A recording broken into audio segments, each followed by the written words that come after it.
is? Yeah, so the first time that I actually made my own puzzle was from scratch. And most of the time when people make puzzles, it's not from scratch. They're making it based on another puzzle. And most of the puzzles that I've made over the time that I've been making puzzles have been out of other puzzles. But this first puzzle that I made was entirely from scratch. So I took some Lego bricks and I cut them. I just looked at the camera. Should I? I'm sorry. So you took some Legos. We decided. I didn't know how much you were going to be cutting up this video. So. It'll be cut up kind of a decent amount. Okay. Yeah. Cool. So I took some Lego bricks and I cut them at 45-degree angles to where you can see that this brick has been cut this way and this one has also been cut so that I can meet them up and then glue them together. And I actually used acetone because acetone melts this kind of plastic so that they're basically melted into one.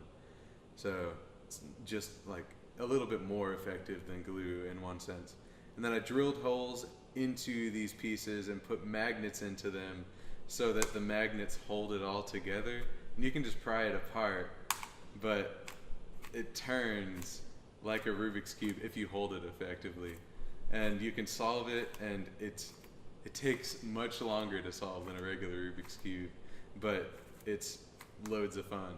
So the reason that I made this was I was just looking online one day and I saw a Rubik's Cube that had been made out of 27 acrylic squares and a bunch of magnets.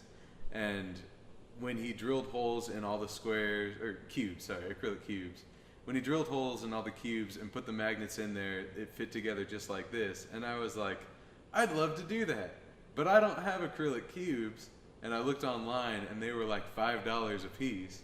So I wasn't about to drop over $100 to make this thing. And then I was like, oh, I have Legos. And then the idea just kept going, and eventually I built something to hold this at 45-degree angles so I could use a Dremel tool on a drill press to cut this very precisely and then put it together into the puzzle. It took so long, but it was so worth it because I love this puzzle. That's so great. I haven't seen you carrying that one around as much. Yeah. I don't know. One reason for that, I guess, is that it comes apart so easy, and so there's a chance I could lose pieces. Okay. And I don't have the equipment together anymore to remake pieces, so I want to keep it in as good of shape as I can. Yeah, that makes sense. What about the second instance? So let me grab my visual aid for this. So I think it was about a year into me getting really back into puzzles. I was given a 5x5x5 puzzle from my parents for Christmas and from some close friends for Christmas. So I had two of them. One was white and one was black. And I preferred black plastic puzzles, so I wanted to keep that one as a good 5x5. But then I was like, well, I've seen people make stuff out of puzzles before. And if it's a white puzzle, I'm not going to mind as much if it gets destroyed, so let's give it a shot. And so I took the 5x5 and I cut down the sides and I filled in the gaps with some epoxy putty and then smoothed it all down with a bunch of sanding and then hand cut stickers to put onto there because you can see that they're not all squares like normal stickers, so I had to cut most of these by hand and then put it all back together. And now this is one of the cuboids that you were talking about. It's a 3x5x5. So this used to be 5 layers across here, and then I cut one off here and one off here, so now it's just 3x5x5. And you can see that whenever the puzzle gets turned, the shape gets pretty messed up, and it makes it for a reasonably difficult solve. It's nice because it's symmetrical in that it's like, if you flip over like this here, it goes back to the same shape. So it's kind of a nice cuboid, because there are some pretty nasty cuboids out there, but it's still difficult compared to a regular 5x5. Okay. So, for time's sake and memory's sake on there, Yeah. because for some reason I'm missing a card, I'm gonna skip some of the ones. Okay.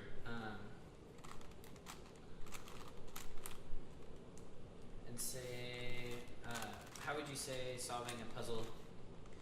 Well, okay, a except when you answer, you might want to stop turning that because Right, I can right. hear. How do you say a puzzle like this relates with like your life journey or your view on life?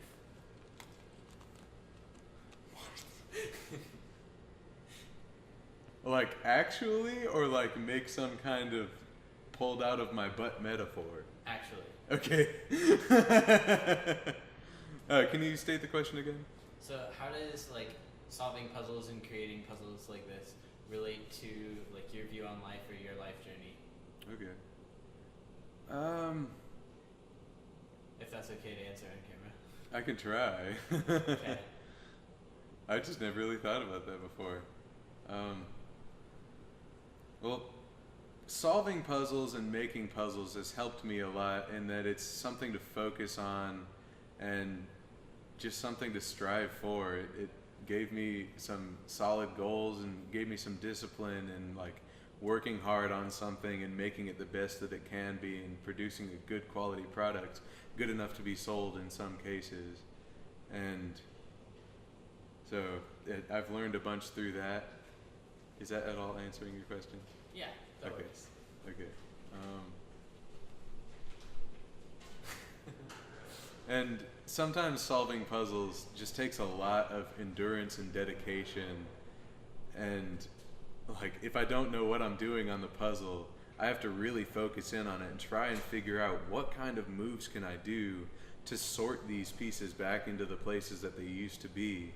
And so dedicating that time has like, it's focused me a lot in the past. And I found that especially nowadays with so many things going on in my life, sometimes I just get really overwhelmed, and solving puzzles can be a great like therapy of sorts, that I can just focus on something that's small but takes all of my attention and takes away all of the other things in life that I'm worrying about, so I can just focus on this, and most of the time I can figure it out and have that sense of accomplishment and just, you know, have a nice little spot of happiness amid the ridiculousness that life can be. Okay, that's really cool.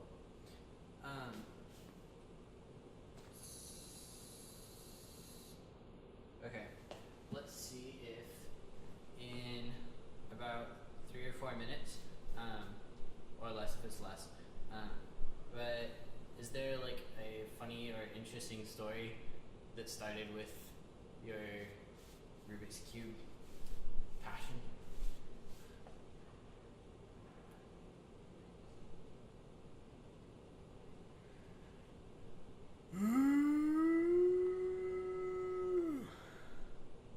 Can be a foghorn. You can feel free to use that audio for any of your projects. Okay. I don't know.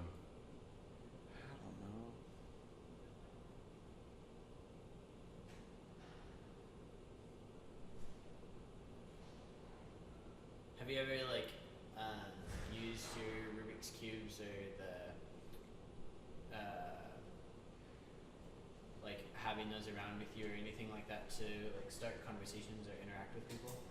Yeah, sometimes. I oftentimes have a puzzle with me, and I can pull it out in times that I'm just like bored or something, and it does sometimes draw attention. People want to find out what's going on, what is this all about, and I kind of talk them through solving puzzles sometimes, or like how to build a puzzle, and it's just makes some interesting conversations. Okay. I can't really think of anything specific though. That works. That's okay.